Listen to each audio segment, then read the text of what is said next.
You're my sweetheart. When you're around, I feel the spark takes me higher, sweetheart. 皆さんこんにちは。今日は青いチョコクッキーを作ってみました。これずっと作ってみたかったお菓子です。意外と簡単だし、バレンタインにもねおすすめなのでぜひチェックしてみてください。それではスタート。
You're my sweetheart.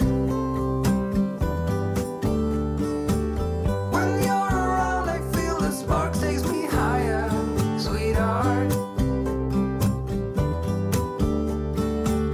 Let me be close to you forever and ever, darling.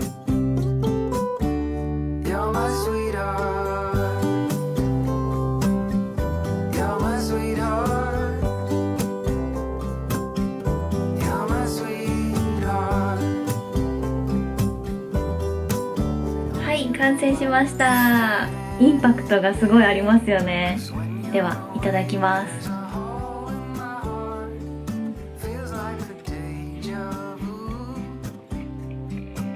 サクサクでめちゃくちゃ美味しいです。クッキーはね、スノーボールの作り方で作ったので、ほんとザクザクホロホロですね。で、あんまりね、バタフライピーの味はしないかな。ほとんどホワイトチョコレートの味です。若干なんかハーブっぽい香りもします。でも全然癖がないので、いろんなお菓子に使えるんじゃないかなと思います。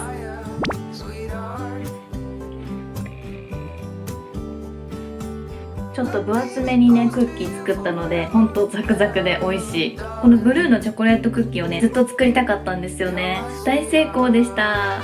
すごいインパクトもあるし美味しいのでぜひやってみてください。ということでこちらの動画が面白かったと思ったらぜひいいねとチャンネル登録はこちらからお願いします。それでは次のビデオでお会いしましょう。バイバーイ。You're my